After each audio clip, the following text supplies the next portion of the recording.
Hello and welcome to Trojan Talk. I'm your host, Aaron Taylor. With me today, head coach of the Trojan men's baseball team, Mark Smartt. Thanks for joining me here today. Really glad to be here, Aaron. It's been quite some time since you and I have sat together. It has. And talking about the last time we saw you, the last season, and let's just get it out of the way first off, because you guys were one of the teams that were directly affected by COVID in that you didn't get to play a whole season.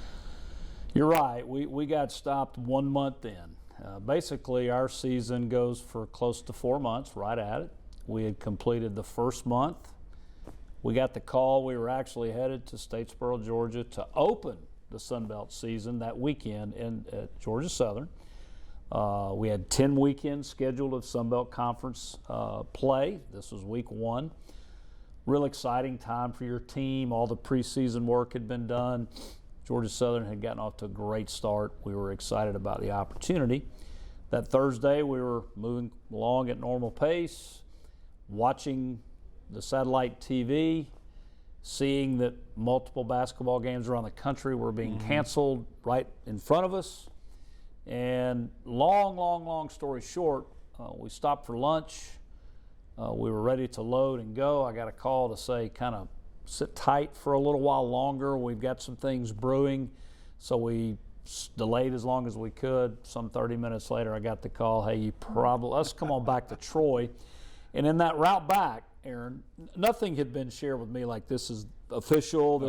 It was more speculation. But in that route back, it became very, very clear that we were not going to be playing baseball right away. And within a short 24, 36-hour period, we were let known that we would not be playing the rest of the season. So I had to deal with that in live time. It was certainly something that I was not really prepared for, and nor were our players. So I tried to present as much information as I could. But let me tell you, this is my most vivid memory was our players learned that the season was canceled before I told them because of social media. It had come out on Twitter or something that somebody had seen. And this is happening in real time. And so here I am trying to determine how I can deliver some really bad news, and they kind of already knew. And so needless to say, Aaron, it was a shocking thing. And it hopefully reinforced our players' understanding that you sure can't take anything for granted.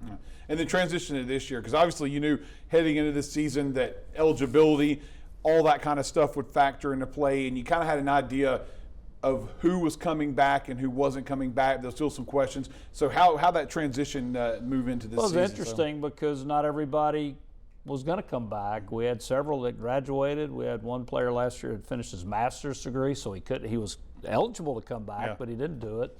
So once all that got figured out, we returned a large, basically it's the biggest team we've had in many years because the roster rules changed. We've got over 40 players, which is much more than normal. We're very old. We're more experienced than we've ever been. Which typically, Aaron, in a normal cycle, experienced teams have significant advantages and opportunities, but everybody in the country is older and more experienced, so it's not really a huge advantage for our team. What it did for me is our fall was very unique and different because of COVID policies and distance relationships, and a lot of things were different, but it sure was easier for me because I had more returning players. It wasn't quite as much introduction. It was more or less try to get busy when we were given that opportunity. So as a result, I thought we had a very good fall, even though it was somewhat abrupt and somewhat different. It didn't concern me because of all the older players returning. Of course, one of the changes relating to COVID, scheduling this year, schedule looks a little bit different than it has in the past, but one of the kind of neat things that I noticed when you take a look at it is basically in-state home-and-home series across the board when you get outside of conference. Really love that. Yeah. We've tried to do that through the years. Sometimes it works, sometimes it doesn't. Everybody's got scheduling going on, but we've got a very local schedule flavor. And I think, from the general fan perspective, when they know a team, they tend to want to maybe come watch that game. And so I'm really pleased about that. But I will tell you, this has been the most difficult scheduling challenge we've ever faced because we had several changes occur. Quick story, 10 days ago, I got a call from one of our opponents and said, hey, we're not going to be able to play the 2 midweek games we had scheduled. We've had a conference shift. The next day I got the call, the conference shift was not supported, so we're going to add those 2 games back. So we lost 2 games and added 2 games within 24 hours with the same team. That's what COVID has done to this. And you've seen it in other sports. Football schedule was shifted dramatically, as was basketball. What I'm excited about is we're going to be able to play our regular conference schedule. Many conferences have combined and played more conference games, and they're playing 4 times on a weekend over 3 days, which is very difficult to do. Our league decided to stay with what we normally would do, 3 games over 3 days, and I think that was a good choice that we made so we can play teams like Central Florida, who we haven't played in close to 15 years. We can host a series like Tulane, which is a very well-known national program.